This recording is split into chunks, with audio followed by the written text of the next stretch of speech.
show up and work. Like, I'm not showing up to spectate. I'm showing up to work. I actually really like that. I'm going to steal that quote, post it somewhere.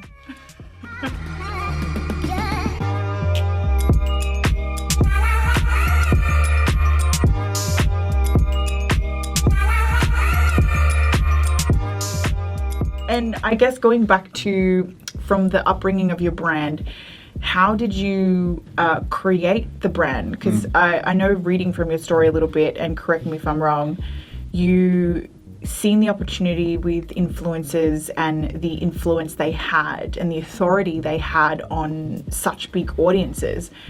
Did you utilize influencers the most from the very beginning, and that's how you built your brand? Really good question. So the way I like to look at this is people need to understand what a brand is.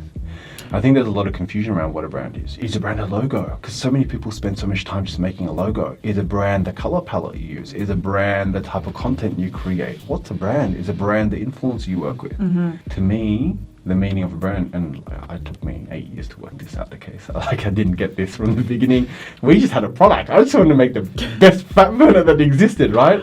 And then the brand stuff came later. And then what I very quickly worked out is, if you go back to the early stages of what branding means, is to go and stamp something with a name that means something, and it's a reputation. So when I go and stamp EHPlabs onto all of the products that we roll out, irrespective of what they are, if I stamp EHPlabs onto anything, a shirt, a hat, a shaker bottle, it's meant to mean something. And so that meaning, it's either quality, it's how it makes you feel, it's the trust and respect that you have for the thing that you're investing into or buying.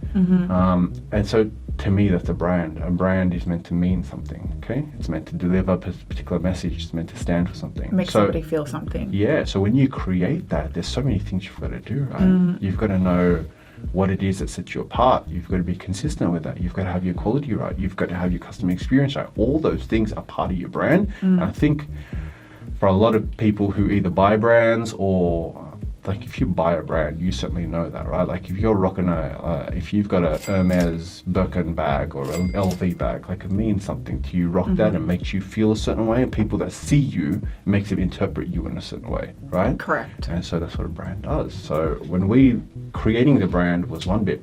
The EHP brand didn't come about 8 years ago. A product did. The brand evolved and took us a good 3 years, 4 years to work out who the hell are we and what are we doing all this stuff for and what does it mean. That's one bit. Building a brand is another story altogether.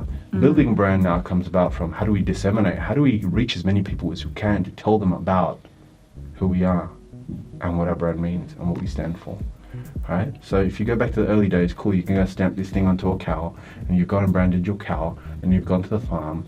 Okay, and if you're just sitting on your farm, no one knows about it, cool. Maybe one person who comes and buys it loves your cow. Cool, they go and tell 10 other people. Awesome. So now it's word of mouth marketing. But when you go into the marketplace, where lots of people come, that's where the whole concept of a marketplace evolved. It's the old school kind of analogy of going to a place where everyone else gathers, and you got Belinda's cow, I got Izhar's cow, and you got whatever, 30 other cows there. But how I raise my cows is different to how you raise your cows. So I stamp for Izhar and you stamp yours Belinda. My cow, Izhar cows, means something different to Belinda cows. Yeah. So it's not a commodity anymore. It's not a cow.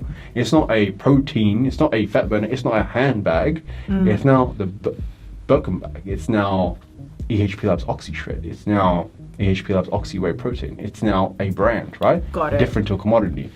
So that's creating it, and building it is the funnest thing you can ever do. Like when you truly are obsessed about your brand and what it means to you and what it means to other people. And you're still building. Building every day. Yeah. Yeah. If you're not building, Still you're learning. collapsing.